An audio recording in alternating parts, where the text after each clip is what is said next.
Hello everyone, welcome to Analog IAS Current Affair Analysis for 6th October 2020, and these are the articles we'll be dealing today. The first article for the day is taken from The Hindu and it is titled India Needs a Rainbow Recovery Plan. Now the author has chosen to name this a Rainbow Recovery Plan because of its multi-pronged approach and the focus on social as well as environmental inclusion. So the two pillars of growth according to the author are sustainability and equity. Now when we're talking about sustainability, we have to focus upon green growth. What do you mean by green growth? It is a pathway of our economy wherein we'll focus on carbon neutrality or reducing the carbon footprint of the economy. In a high carbon footprint economy, what happens is we will be destroying the natural resources available in such a way that they are putting the future generations at a risk. Now this risk will be minimized in a green growth economy. Now the reason why the author chooses to name this a rainbow recovery plan is because of its emphasis on equity.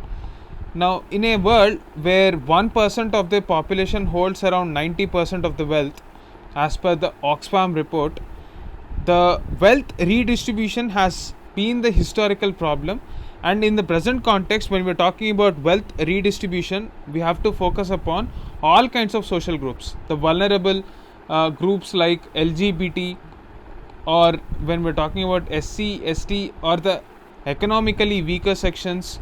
We have to take into consideration all these people in our growth story. So whenever we are talking about green growth, we have to link it to this vulnerable groups. We have to in fact take the Gandhi's talisman, that is to take into consideration the weakest man in the entire ecosystem, and if our policies are empowering that weaker sections, then we can say that our recovery plan is equitable. So these will be possible by emphasis on a certain aspects. What are they? Let us have a look. Now when we're talking about sustainability, the major segment of the industry that we have to focus upon is MSME, because MSME sector provides the largest non-farm jobs. This is very important given the fact that agriculture is overburdened. 86% of the landholds have less than 1 hectare. So these are small and marginal farmers that we're talking about. Now in this case, if the land holding is less than 1 hectare, there will not be any economies of scale and too many people are working in agriculture. Therefore, we have to bring these people into non-farm jobs. Now the area that we have to focus upon is MSME sector, because it generates the largest number of non-farm jobs, as I have already discussed. So in this context, what kind of MSMEs will help our growth? Now when we are talking about management of natural resources, so in our country a lot of jobs can be created by agriculture and allied sector.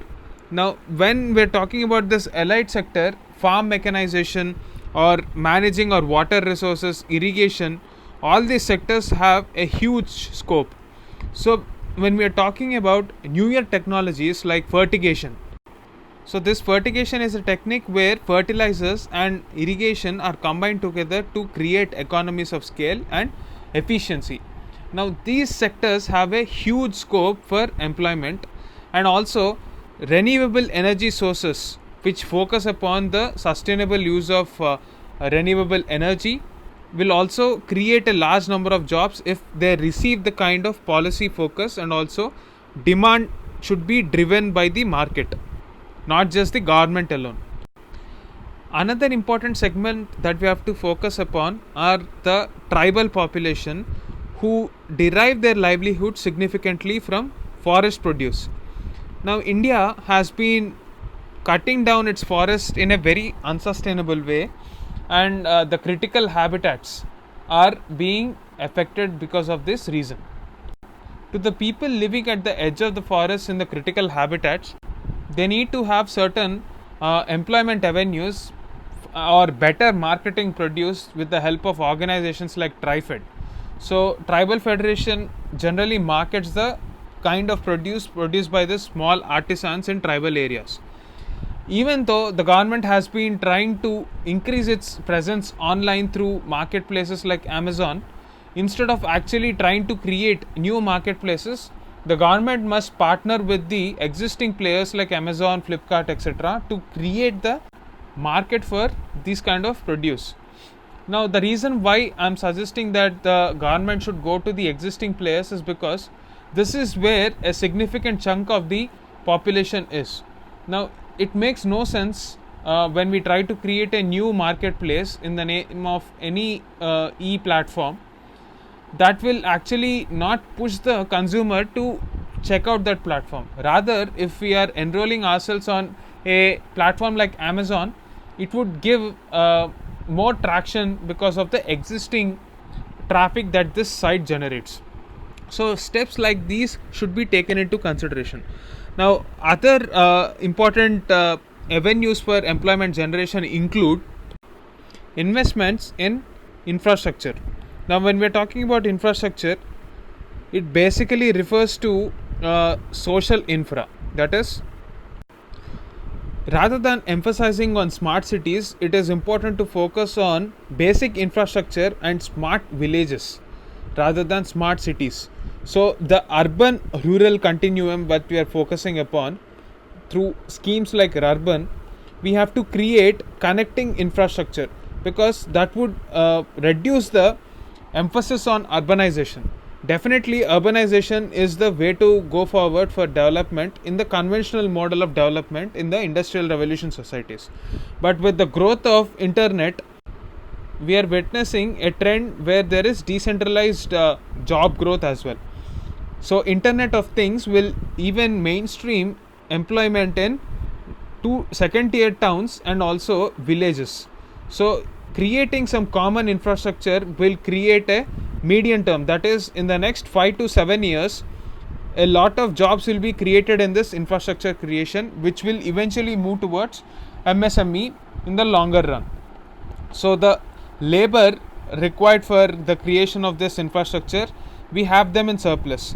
It is only a matter of time that this infrastructure will create a multiplier effect in our economy because of the vast skills that our further generations can have, and India can actually become the skill capital of the world. But for all this to happen, we have to get our basics right. That is, to invest on green economy, to invest on health, to invest on education. Now, this education should be in tune with the demands of the industry and at the same time impart the values that our historical civilization stood for. So, all this together combined will envision the rainbow recovery plan that this author is talking about. That is the gist of this article.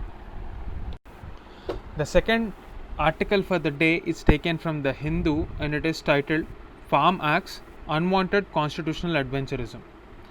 Now, this article is trying to talk about the legal validity of the 3 farm bills that the government has taken up in the recent parliament session. So, the government came up with 3 bills.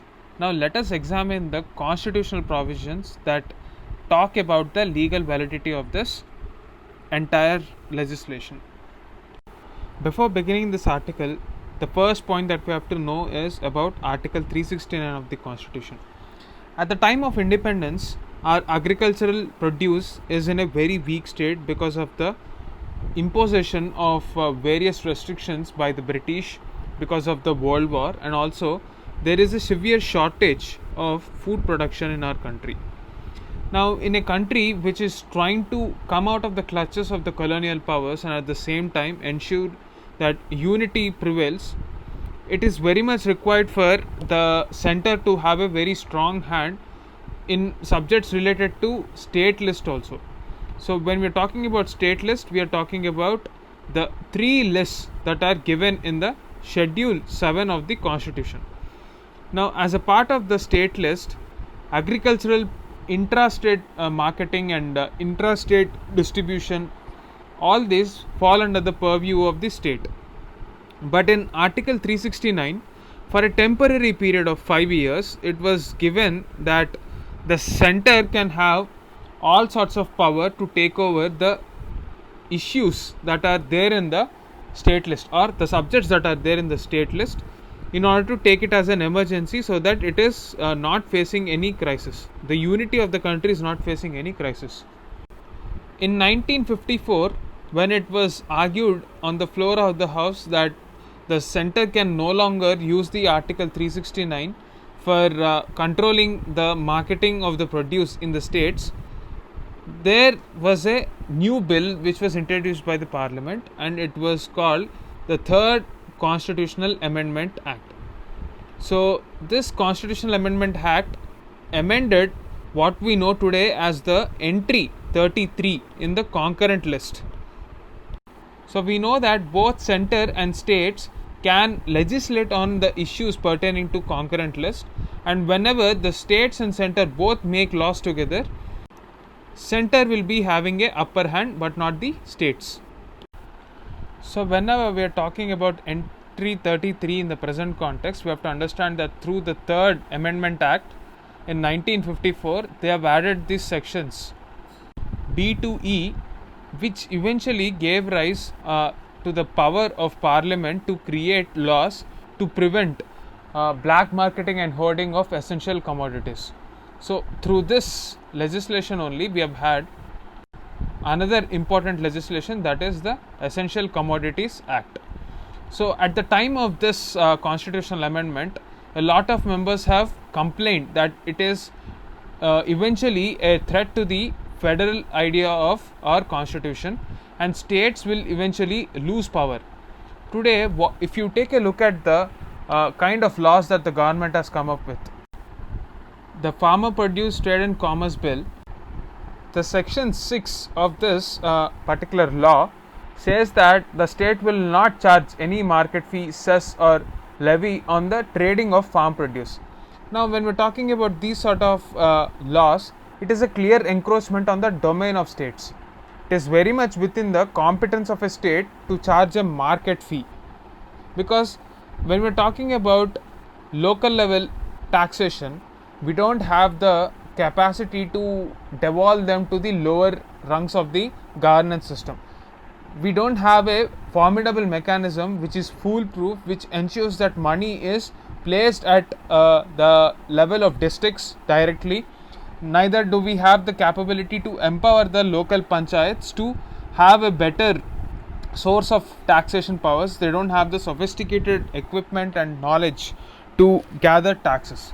So in this limited space, if the center is trying to impose its will on issues that are long withstanding, like the market fee issue, it will take away the power of the local governments to have more finances at their disposal.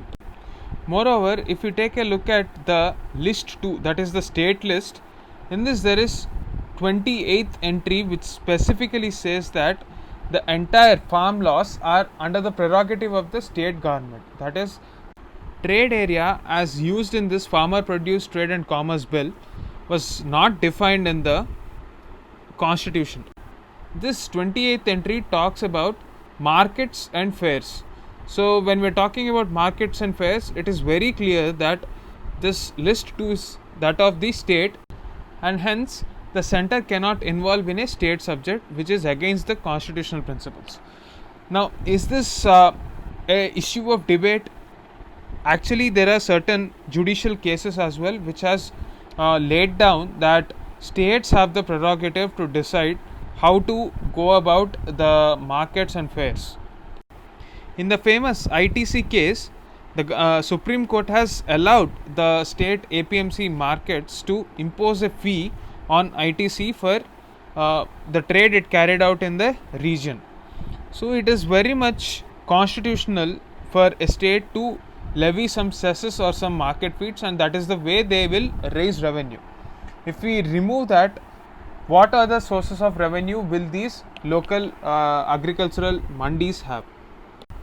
So considering all these points, the very entry number 33, which has been the controversial amendment in 1954, was now used by the government in a very novel manner. So this entry 33 talks about national interest. That is, the government can take up any issue with respect to national interest and legislate upon even the state subjects in times of emergency. Now, this is the kind of warning that dissenters in 1954 Constitutional Amendment Act have given. If we take a look at our constitutional debates, this is exactly the reason why they opposed, because the state can lose any sort of power to the center, citing this entry 33 of the concurrent list. So, what was used in 1954 to create the Essential Commodities Act was again used similarly in a different context by the center in 2020. So this shows that this law can be challenged by the states in the Supreme Court, and it would be interesting to see how Supreme Court responded, because in the ITC case it has ruled in the favor of APMC. Now we know that Supreme Court is a court of records and it can overrule its previous judgments, but it will be the prerogative of the states to handle this issue. They have two routes to go about this. One, they can protest and generate a mass movement against the government to reconsider these bills, or in a second manner, they can try to approach the Supreme Court and take a legal route. It will be interesting to see how these scenes would wind up in the next few coming days. That is the gist of this article.